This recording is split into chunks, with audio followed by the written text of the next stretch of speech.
Hi viewers, இந்த வேளையில second grade டீச்சருக்கான notification வெளியிட்டிருந்தாங்க. அதை பத்தின ஒரு தகவல். பிஎட் பத்திராக இளையாசிரியர்கள் அரசிடம் எதிர்ப்பு. இது வந்து பார்த்தோம் அப்படின்னா இந்த எக்ஸ்பெக்டேஷன் வந்து கண்டிப்பா எல்லாத்துக்குமே இருந்திருக்கும். அது பிஎட் முடிச்சவங்க வந்து டெட் பேப்பர் ஒன்று பாஸ் பண்ண கேண்டிடேட்ஸ் வந்து இப்போ எக்ஸாம் எழுத முடியாது. ஏன்னா நோட்டிபிகேஷன் ரிலீஸ் ஆயிடுச்சு, பட் அதுல எந்த இன்ஃபர்மேஷன் அவங்க கொடுக்கல. இது வந்து பாத்தீங்கன்னா ஒவ்வொரு மாநிலத்துல இந்த ஒரு விஷயத்த வந்து பின்பற்றிட்டு இருந்தாங்க. இப்போ லாஸ்ட் நம்மளுக்கு வந்து பார்த்தோம் அப்படின்னா தமிழ்நாடு கவர்மெண்ட்டும் வந்து டெட்ல பாஸ் தமிழ் பேப்பர் ஒன்று பாஸ் பண்ண, அதாவது பிஎட் முடிச்சு தமிழ் பேப்பர் ஒன்று அந்த பேப்பர் ஒன்று பாஸ் பண்ணவங்க அது எலிஜிபிள் கிடையாது.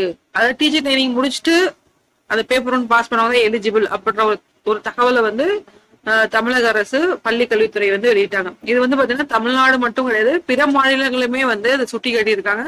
ஒவ்வொரு மாநிலத்திலும் இது மாதிரி இன்ஃபர்மேஷன் வந்து கொடுத்துருக்காங்க. ஓகே, அப்ப teacher training TET paper 1 pass.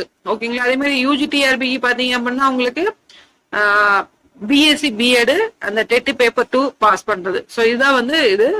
So இது வந்து இளநிலை பட்டதாரிக்கு வந்து பிஎட் வந்து அதிகபட்ச குவாலிஃபிகேஷன் அதிகமா இருக்கு அப்படின்ற ஒரு விஷயத்த வந்து சொல்லி இதை வந்து என்ன பண்ணிட்டாங்க அப்படின்னா அந்த ஒரு தகவலை வந்து ஒரு ஜிஓவா பாஸ் பண்ணிட்டாங்க. ஸோ அதனால வந்து பிஎட் படிச்சு டெட் 1 பாஸ் பண்ணவங்க கண்டிப்பா வந்து எக்ஸாம் வந்து அப்ளை பண்ண முடியாது. ஸோ இப்போ வந்து செகண்ட் இயர் நோட்டிஃபிகேஷன் வந்ததுலயும் அவங்க அதை பத்தி இன்ஃபர்மேஷன் எது வந்து கொடுக்க முடியாது. ஸோ அதனால வந்து இப்போ நோட்டிஃபிகேஷன் 2-3 நாள் ஆகுது. ஸோ இதனால வந்து பிஎட் படிச்சு டெட் பேப்பர் 1 பாஸ் பண்ணாங்க பாருங்க, அவங்க வந்து இதற்கு வந்து எதிர்ப்பு தெரிவிச்சிருக்காங்க அரசிடம். இது வந்து பாத்தீங்கன்னா முன்னாடி எக்ஸாம்ல வந்து குவாலிபிகேஷன் அந்த டெட் பேப்பர் குவாலிபிகேஷன் அவங்களே கொடுத்ததுதான்.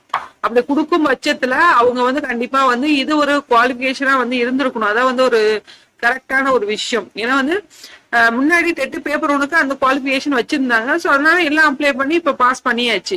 இப்போ வந்து எக்ஸாம் வந்து மெயின் எக்ஸாம், தட் மீன்ஸ் த நியமன தேர்வு வந்து நடக்கும் போது இப்போ இந்த ஒரு தகவலை வந்து அவங்க கொடுத்ததுனாலோ இந்த ஜிஓ பாஸ் பண்ணனாலோ பிஎட் பட்டதாரிகள் வந்து இப்ப இதற்கு வந்து எதிர்ப்பு தெரிவிச்சிருக்காங்க.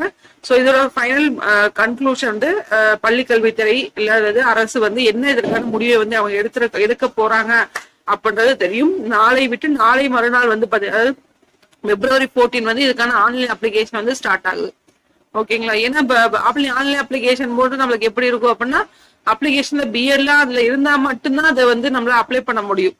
அப்படின்ற பட்சத்துல இவங்க பிஎட் பட்டதாரிகள் இது ஒரு தகவலை வந்து கொடுத்துருக்காங்க.